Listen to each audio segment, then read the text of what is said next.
Aujourd'hui, on va parler d'un sujet un petit peu différent de d'habitude, parce que, qu'on le veuille ou non, les films Transformers, au-delà des robots géants, c'est aussi des films qui ont fait exploser la carrière de certains acteurs auprès du grand public. Alors évidemment, on pense tout de suite à Shia LaBeouf, qui était déjà un peu connu grâce au 4e film Indiana Jones, mais surtout, on pense à Megan Fox, révélée au grand public dans le premier long métrage de 2007. Et on va pas se mentir, principalement pour son physique. Ça clairement, ça mériterait une vidéo à part entière parce qu'il y a beaucoup à dire. Mais rapidement quand même, dans le premier film, son personnage, Michaela, était plutôt bien écrit sur le papier. L'idée de base, c'était d'en faire une protagoniste intéressante, pas juste une potiche. Sauf que voilà, entre l'interprétation de Megan Fox et surtout la manière dont Michael Bay a filmé, l'intention de départ a été complètement dévoyée.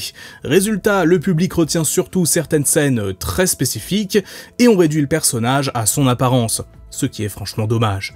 Mais bref, ce n'est pas notre sujet du jour. Aujourd'hui, je vous propose de nous intéresser à autre chose. Entre Transformers 2 et 3, donc Revenge of the Fallen et Dark of the Moon, Megan Fox, elle a disparu. Elle a été purement et simplement renvoyée, remplacée par Rosie Huntington-Whiteley, une ancienne modèle qu'on voyait dans certaines publicités réalisées par Michael Bay lui-même. Et du coup, la question que je me suis posée, c'est qu'est-ce qui s'est réellement passé? Parce qu'on a entendu des versions un peu divergentes au fil des années. Entre Michael Bay, Steven Spielberg, Megan Fox elle-même, comment est-ce que ça s'est vraiment déroulé? Qui est responsable de ce départ de la saga? Est-ce que c'est Bay? Est-ce que c'est Spielberg? Ou est-ce que c'est Megan Fox elle-même finalement, à travers certaines de ses déclarations, ou simplement parce qu'elle ne voulait plus revenir pour le 3e film. Eh bien vous allez voir, ce n'est pas si simple, il y a des éléments qui pointent dans plusieurs directions, et on va essayer ensemble de démêler tout ça pour se rapprocher le plus possible de la vérité. Donc installez-vous confortablement, pensez à lâcher votre plus beau pouce bleu, et à vous abonner si ce n'est pas encore fait. On est parti pour une vidéo analyse un peu spéciale aujourd'hui, une histoire complexe mais super intéressante qui pose aussi la question, à quoi aurait ressemblé Transformers 3 si Megan Fox était restée dans la saga Transformers? Je sais pas où on va, mais j'ai bien fait de monter dans cette voiture avec toi.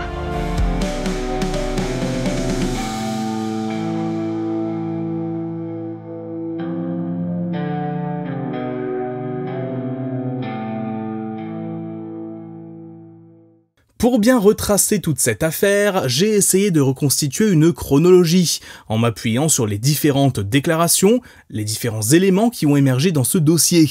L'idée, c'est de voir ce qui s'est passé entre la sortie de Transformers Revenge of the Fallen et celle de Dark of the Moon. En gros, pendant 2 ans, quelles infos sont tombées, qui a dit quoi, dans quels médias, etc. Alors évidemment, je vous le dis tout de suite, je n'ai sûrement pas compilé 100% des articles parce que, honnêtement, sur ce sujet-là, il y en a eu des tonnes. Et je pense quand même que j'ai réussi à dégager une timeline assez claire des événements majeurs. Petite précision importante, on va commencer à partir de la sortie de Revenge of the Fallen, donc après que le 2e film soit arrivé en salle. Pas d'article datant d'avant, ni de la production du premier film, ni même du 2e en fait, c'est un autre sujet qui pourra faire l'objet d'une future vidéo. Aujourd'hui, on se concentre vraiment sur le départ de Megan Fox entre le 2e et le 3e film, et croyez-moi, rien que sur cette période-là, il y a déjà énormément de choses à dire. La toute première déclaration en lien avec toute cette histoire, elle arrive le 12 juin 2009 dans le magazine Entertainment Weekly. Megan Fox était carrément sur la couverture de ce dernier, posant avec Optimus Prime d'ailleurs, une image que perso j'avais jamais vue, même si certains la connaissaient peut-être déjà à l'époque. À l'intérieur de ce magazine, elle donne une interview, non seulement sur le 2e opus de Transformers, mais aussi plus largement sur son avenir, sa carrière, la saga, etc. L'interview en elle-même est assez courte, mais on y comprend un point assez important. Megan Fox n'a pas l'air ultra fière de ce qu'elle a proposé, notamment dans le premier film Transformers. Quand le journaliste lui demande ce que ça lui fait d'avoir explosé grâce à Transformers, et ce qu'elle pense du premier long métrage, elle répond très simplement qu'elle trouve qu'elle a été très mauvaise dedans. On sent qu'elle a un certain recul sur son jeu dans le premier film. Elle précise que le film en lui-même n'était pas mauvais, mais qu'elle, de son côté, n'est pas fière du tout de sa prestation. Et pour Revenge of the Fallen, elle va encore plus loin. Le journaliste remarque qu'elle n'a pas l'air hyper emballée par le film. Et là, Megan Fox sort une réponse qui, honnêtement, est assez cash pour quelqu'un qui est censé faire la promo du film. Elle dit que Transformers 2 n'essaye pas d'être le meilleur film du monde, mais que ce sera très probablement le plus gros film d'action de l'été, mais que ça n'ira jamais chercher un Golden Globe. Pour elle, Transformers c'est du pur film popcorn badass, point, et elle enfonce encore le clou en ajoutant que de toute façon, les films de ce genre ne permettent pas vraiment de briller en tant qu'acteur. Donc voilà, le ton est posé, on sent déjà que Megan Fox a une vision assez lucide en fait, assez réaliste sur tout ça, et c'est important de le souligner. C'est à partir de là que les premières tensions entre guillemets, entre elle et Michael Bay, commence à se dessiner en toile de fond, mais on y reviendra. À noter quand même, malgré tout ça, dans cette interview, elle précise qu'elle est bien partante pour revenir pour un troisième opus. Un peu moins d'un mois plus tard, le 3 juillet 2009, Michael Bay, il va répondre à Megan Fox, cette fois-ci dans plusieurs interviews publiées sur des sites spécialisés, un cinéma et People. En gros, il dit que ce genre de déclaration, c'est du Megan Fox tout craché. Parfois, elle sort des trucs un peu ridicules, parce qu'elle n'a que 23 ans, et qu'elle a encore besoin de mûrir. Il lâche un truc du style « Ok Megan, tu peux dire ce que tu veux, je te comprends, mais je suis 100% en désaccord avec toi. » Évidemment, il ne fallait pas s'attendre à ce qu'il la rejoigne sur ce qu'elle avait dit, parce que ce que Megan Fox avait balancé, c'était quand même que Transformers, c'est pas des films où tu peux vraiment bien jouer en tant qu'acteur. Et ça, indirectement, ça tape sur le boulot de Michael Bay en tant que réal. Donc forcément, il allait pas dire « Oui, mes films sont mal joués ». Pas rêver non plus. Du coup, c'est vraiment là que démarre une petite confrontation entre les deux. Mais honnêtement, à ce moment, on sent plus d'un côté Megan Fox avec son franc-parler un peu piquant, et de l'autre Michael Bay fidèle à lui-même, pas du genre à se laisser démonter non plus. Bref, deux gros caractères qui se rentrent un peu dedans, mais pour l'instant, ça reste encore relativement soft. La suite, ça arrive le 5 septembre 2009, quand Megan Fox est en pleine promo pour son nouveau film Jennifer's Body, un film que vous avez peut-être vu ou dont vous avez au moins croisé quelques images. Évidemment, même si le film n'a rien à voir avec Transformers, Megan Fox était encore ultra associée à la saga, donc sans surprise, les journalistes n'ont pas pu s'empêcher de lui poser des questions sur le sujet. Et c'est là que, malheureusement, Megan Fox va vraiment déraper. Elle va faire une déclaration qu'elle regrettera sûrement pendant très longtemps, peut-être même pendant toute sa vie. Dans cette interview, elle décrit Michael Bay comme un véritable tyran sur les tournages.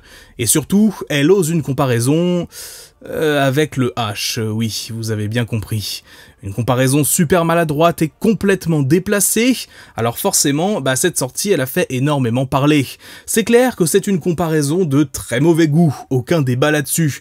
Mais ce qui est quand même intéressant, c'est que quand on lit toute l'interview, la suite de ce qu'elle dit est en réalité beaucoup plus nuancée. Megan Fox, elle explique que oui, sur le plateau, Michael Bay peut être un vrai cauchemar parce qu'il dirige tout de façon super stricte et vraiment tyrannique, mais elle ajoute aussi qu'en dehors du travail, elle l'apprécie vraiment. Elle dit même qu'il est plutôt fragile, qu'il a pas trop de compétences sociales, mais sans que ce soit méchant, plutôt comme un constat, une façon de dire que c'est un peu mignon. Donc en soi, voilà, c'est une mauvaise comparaison, c'est de très mauvais goût, c'est sûr, mais derrière, il n'y a aucune haine ou aucune vraie animosité. Elle reconnaît que Michael Bay est très différent sur un tournage et dans la vie privée. Bref, une déclaration qui a énormément choqué par la forme, mais qui dans le fond n'est pas si problématique que ça. C'est juste que oui, la forme est extrêmement maladroite et de très mauvais goût. La réponse de Michael Bay, elle arrive 2 mois plus tard, le 20 novembre 2009, dans une interview donnée au journal USA Today. Et franchement, sa réaction est plutôt à la fois étonnante et à la fois pas du tout. Il explique qu'il n'en veut absolument pas à Megan Fox pour sa comparaison maladroite, tout simplement parce qu'il la connaît bien et qu'il sait exactement ce qu'elle voulait dire derrière ses propos. Il rappelle aussi encore une fois qu'elle n'a que 23 ans à l'époque et qu'il faut un peu la laisser tranquille avec ce genre de dérapage. Surtout, il explique qu'elle l'a appelé juste après que l'interview ait été publiée et que Megan Fox elle-même lui a confirmé que c'était du bullshit, que bien sûr qu'il ne fallait pas prendre cette comparaison au premier degré. Et Michael Bay en rajoute même une couche pour calmer tout le monde, il affirme que Megan sera bel et bien là pour Transformers 3, non seulement elle est confirmée dans le film, mais en plus il insiste sur le fait qu'elle aura un rôle important, puisqu'il est en plein travail sur le scénario. Et surtout, contrairement aux rumeurs qui circulaient à l'époque, il réaffirme le fait que Michaela, son personnage, ne sera évidemment pas tuée comme une vengeance de sa part, pas du tout. Bref, à la fin de 2009 et au début de 2010, on est dans une phase où, ok, il y a eu quelques petites tensions, mais clairement, tout a été largement envenimé par la presse. Les journalistes se sont régalés à sortir des phrases de leur contexte et à mettre un peu de l'huile sur le feu. Oui, évidemment, la comparaison avec le H était super malvenu, vraiment, on va pas faire de débat là-dessus, mais ça n'est pas non plus un drame, globalement, surtout quand on connaît la personnalité de Megan Fox. Donc à ce moment-là, les choses semblent aller dans le bon sens. Transformers 3, qui n'avait pas encore de titre officiel, est prévu pour l'été 2011, et Megan Fox est censée être de la partie. D'ailleurs, ça va être confirmé officiellement au mois de mai. Le 4 mai 2010, effectivement, on a la confirmation que Megan Fox est bien présente pour Transformers 3. Elle est aperçue sur le tournage, enfin, pas vraiment sur le tournage en lui-même, hein. En réalité, on en est à la toute fin de la pré-production, c'est-à-dire 1 ou 2 semaines à peine avant le véritable début des prises de vue. En gros, elle était là avec quelques acteurs pour tourner quelques petites scènes préliminaires, quelques essais ou quelques prises anticipées, hein, c'est comme ça que je l'ai compris. Donc voilà, ça n'était pas encore le vrai tournage, mais le fait qu'elle soit sur place, c'était quand même une énorme indication, d'autant plus qu'elle était photographiée devant la fameuse Camaro de Bumblebee, exactement le modèle d'ailleurs qu'on retrouve ensuite dans le film.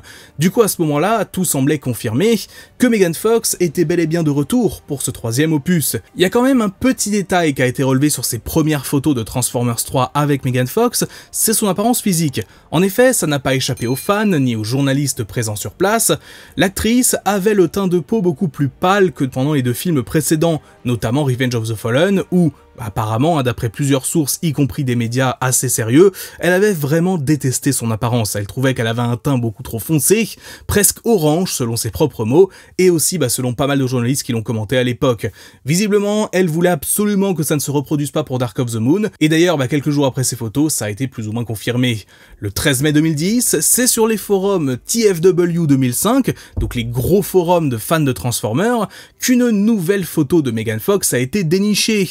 Prise à Los Angeles, elle y était en plein test de maquillage pour le film, puisque cette fois-ci on approchait vraiment, mais vraiment, du début officiel du tournage. Donc voilà, Megan Fox semblait prête à reprendre son rôle avec effectivement un look un petit peu différent, même si c'est pas grand chose non plus, notamment un teint de peau un peu plus clair, comme on l'avait déjà remarqué.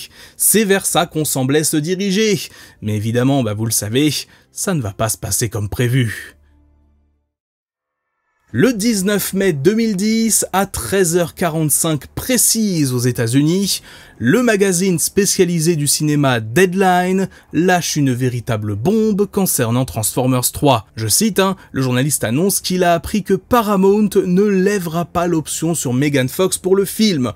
En gros, son contrat n'était pas totalement verrouillé, et c'est ce qui semble ressortir de la situation.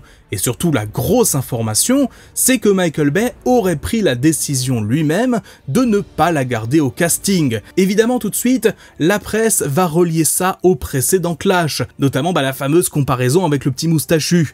Mais dans tous les cas, à ce moment-là, Bay est clairement présenté comme celui qui a décidé de se séparer de Megan Fox. Et aussitôt, on apprend que lui, avec Ehren Kruger, le scénariste principal, vont retravailler donc le script pour donner à Shia LaBeouf un nouveau love interest dans l'histoire. Le casting pour le rôle allait donc démarrer très rapidement, c'est d'ailleurs à ce moment-là que Rosie Huntington-Whiteley sera recrutée, mais ça, c'est pas vraiment le sujet du jour. Dans la même journée, Deadline met à jour son article vers 20h avec un communiqué de l'équipe de Megan Fox. Selon ses agents, non, ce n'est pas Michael Bay qui l'a renvoyée, ça serait elle qui aurait décidé de ne pas revenir finalement, et elle souhaite d'ailleurs tout le meilleur à la saga. Mais le journaliste de Deadline, lui, précise aussitôt qu'il est très sceptique face à cette version, et pense toujours que c'est bien Bay qui a fait ce choix. Dans les jours qui suivent, d'autres sources viennent confirmer ce qui avait été annoncé par Deadline. On retrouve des médias comme Variety, ou même les chaînes de télé comme CNN, qui globalement, confirment la nouvelle, Megan Fox ne reviendra pas pour Transformers 3. La question qui reste alors en suspens est pourquoi l'avoir virée maintenant? Beaucoup s'accordent à dire que c'est à cause de ses commentaires de très mauvais goût justement sur Michael Bay. Mais si c'était vraiment ça, pourquoi est-ce qu'on l'a pas renvoyé dès fin 2009 en fait? Pourquoi avoir continué toute la pré-production du film en pensant qu'elle ferait partie du projet, alors que la décision de la virer aurait déjà été prise en fait? Il semble évident qu'il s'est passé quelque chose entre le 4 et le 19 mai. Autrement dit, durant ces 2 semaines juste avant le début du tournage, il y a forcément eu un événement qui a poussé à cette décision. D'ailleurs, une décision qui a provoqué une véritable remobilisation du casting pour trouver une nouvelle actrice en catastrophe. Bref, tout ça c'était loin d'être prévu. Le lendemain, le 22 mai 2010, une première explication est avancée par Showbiz Spy, ainsi que le magazine anglais The Sun. Selon ces deux sources, Michael Bay aurait décidé de ne pas conserver Megan Fox à cause de divergences majeures sur la pré-production. En effet, il l'aurait trouvée trop maigre et trop pâle, ce qui selon lui ne correspondait plus à son personnage. Apparemment, il lui aurait demandé de prendre du poids rapidement pour mieux ressembler à ce qu'il souhaitait, mais visiblement, elle n'a pas répondu favorablement à ça. Elle ne voulait pas le faire, et c'était son choix, mais du coup, cette histoire semble être liée à des questions d'apparence physique et de poids du coup en l'occurrence, un sujet qui avait déjà été abordé, notamment la frustration de Megan Fox par rapport à son maquillage de Revenge of the Fallen, où elle trouvait que sa peau était trop foncée, et elle précise d'ailleurs qu'à l'époque, Michael Bay voulait aussi déjà qu'elle prenne du poids. Peut-être donc ici, elle cherchait à éviter de nouveau ce type de contrainte, que Michael Bay n'a pas accepté et que ça a mené à un clash. Il est possible que par ego, de part et d'autre, la situation n'ait pas pu évoluer favorablement, et donc que Bay ait pris la décision de la renvoyer. Après voilà, je suis pas spécialiste directement, je préfère pas m'avancer, mais renvoyer une actrice pour une question d'apparence physique aussi tard dans le processus de tournage, ça me semble étrange, surtout avec si peu de temps avant le début du tournage. Quoi qu'il en soit, c'est une information à garder en tête, car elle reviendra dans la suite de la vidéo. 2 mois plus tard, le 11 juillet 2010, Lorenzo Di Bonaventura, le producteur des films Transformers, s'est exprimé sur la situation, abordant divers sujets liés au film. Bien sûr, il a évoqué le cas de Megan Fox. Il a expliqué que la situation était devenue telle que ça ne devenait tout simplement plus viable. Ils avaient tenté de faire fonctionner les choses, mais au final, voilà, c'était pas possible. Bref, il était devenu impossible de continuer avec Megan Fox. Il a également mentionné que quelques ajustements avaient été faits dans le script du film, mais n'a pas donné de détails précis. Le 17 septembre 2010 maintenant, Megan Fox prend la parole pour la première fois, du moins à ma connaissance, lors de la promotion du film Passion Play, au Festival international du film de Toronto. Elle a expliqué que cela lui ferait étrange de ne plus faire partie de Transformers. Malgré tout, elle prévoit de voir Transformers 3, mais elle a avoué que ça lui ferait bizarre de voir quelqu'un d'autre à sa place. Surtout quelqu'un d'autre embrassant Shia LaBeouf, son Shia LaBeouf comme elle dit, et portant des tenues qu'elle aurait été censée porter pour le film. Voilà ce qu'elle déclare à ce moment-là, que ça lui ferait bizarre, mais qu'elle acceptait la situation. Gros saut dans le temps maintenant, le 19 juin 2011, lors de l'avant-première mondiale de Transformers Dark of the Moon, Michael Bay lâche une bombe tout simplement. Selon lui, ce n'est pas lui qui a décidé de virer Megan Fox, mais Steven Spielberg. Oui, Spielberg, l'un des principaux producteurs des films Transformers, qui n'aurait pas du tout apprécié les commentaires de Megan Fox à l'encontre de Michael Bay. Pour Spielberg, ces commentaires étaient inappropriés, surtout que la question du nazisme et des blagues en rapport avec cela le touche particulièrement. Il prône par rapport à ça une tolérance zéro, et aurait donc demandé à Michael Bay de la virer immédiatement. C'est ce que Michael Bay a en tout cas déclaré. Cependant, il faut nuancer cette version des faits. En effet, Megan Fox avait été vue pendant la pré-production de Transformers 3 en mai 2010. De plus, des séquences en 3D avaient déjà été réalisées avec son personnage par ILM. Cette situation suggère donc que l'histoire est quand même un peu plus complexe que de simplement pointer du doigt Spielberg, Bay ou même Megan Fox. Megan Fox a fait ses commentaires en septembre 2009 et était sur le tournage presque un an plus tard. Si Spielberg avait vraiment voulu la virer, il aurait probablement agi beaucoup plus tôt, en octobre ou novembre 2009, allez, début 2010, mais laisser toute la pré-production se dérouler pour la virer au dernier moment, ça me semble improbable. Ça laisse supposer qu'il y a quand même eu d'autres choses. Et justement, puisqu'on en parle, quelques semaines plus tard, Steven Spielberg a lui-même démenti l'idée qu'il ait été responsable du renvoi de Megan Fox, affirmant tout simplement « Bien sûr que non, ce n'est pas vrai ». Il n'a pas fourni plus de détails à ce sujet, se contentant de cette réponse.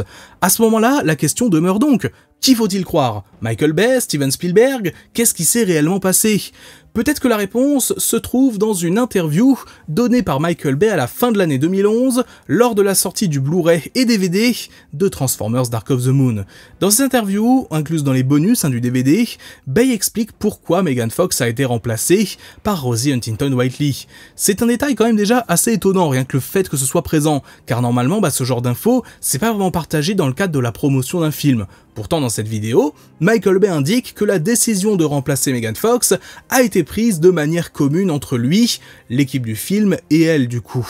I had not seen Megan for about 8 months or so since Transformers 2, and when I saw her, she just didn't look like Michaela.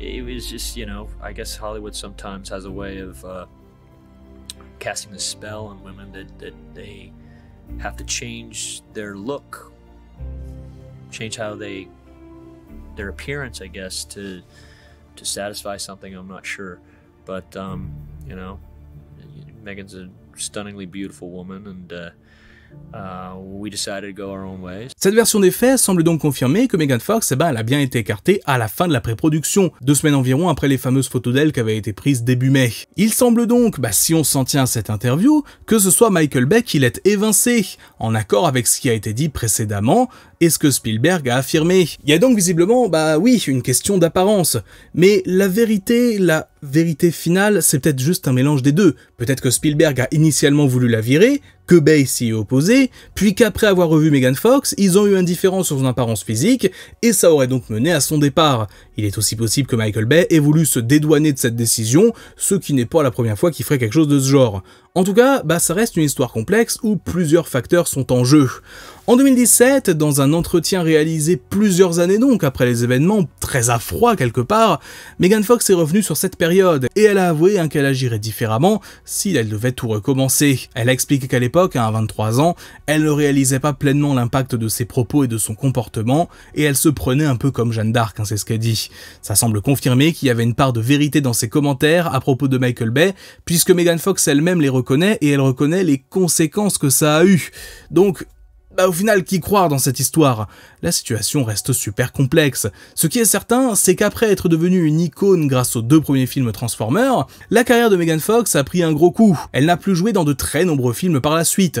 Pourtant, elle a fini par retravailler avec Michael Bay, mais cette fois-ci pour le film Tortue Ninja, un projet qu'il produisait certes, mais avec un yes man derrière la caméra qui reproduisait son style. C'est triste de regarder sa carrière et de constater à quel point tout a basculé à cause de quelques commentaires et d'une attitude peut-être trop impulsive. Le tout pour une jeune femme qui a peut-être été propulsée trop rapidement sous les projecteurs et sans préparation suffisante pour gérer la pression. En tout cas, pour finir donc sur le cas de Dark of the Moon, une fois qu'on a toutes ces infos en tête, une fois qu'on sait que Megan Fox était vraiment prévue pour le film au départ, beaucoup d'éléments commencent à vraiment faire sens, ne serait-ce qu'un point central, le fait que Carly travaille sur des voitures. Oui, parce que Dylan Gould, il gère une collection de voitures, ce qui m'a toujours semblé bizarre en fait quand j'ai vu le film, parce que on nous explique que Carly travaillait en gros à la Maison Blanche, et qu'après elle est partie gérer des voitures. Alors, certes, c'est son choix, elle fait ce qu'elle veut, machin, mais ça m'a toujours semblé un peu bizarre, une transition pas forcément naturelle. Et en fait, maintenant, je comprends. Ils ont sans doute rajouté à Carly toute cette backstory, comme quoi elle était dans la Maison Blanche, peut-être en tant que diplomate, en tant qu'assistante, peu importe, et que ensuite, du coup, elle a fini par travailler pour Dylan Gould, et ça, c'était censé être dès le départ le métier qu'aurait dû exercer Michaela. On sait dans le premier film qu'elle s'y connaît en mécanique, et ça aurait été logique, quelque part, de la voir accomplir presque un arc de personnage entre les 3 films, et de travailler donc dans une grosse entreprise qui gère une collection de voitures rares. Après voilà, on sait pas exactement à quel point tout a été modifié. Est-ce que du coup il y a juste ce point-là qui a été changé? Est-ce que tout le reste aurait été exactement pareil, donc avec Megan Fox du coup qui se serait faite enlever par Dylan Gould, qui aurait été faite prisonnière à Chicago, que Sam aurait dû aller sauver? On sait pas exactement si ça serait fait tout à fait comme ça, mais en tout cas, ouais, il y a des éléments, ça permet de faire un peu le lien avec tout ça, et surtout, ça nous laisse imaginer, à quoi le film aurait pu ressembler. Je pense que, globalement, faut pas non plus se faire d'illusions. Dark of the Moon n'aurait pas été très différent avec Megan Fox à la place de Rosie Huntington-Whiteley, et très honnêtement, ça aurait sans doute pas vraiment changé mon appréciation du film.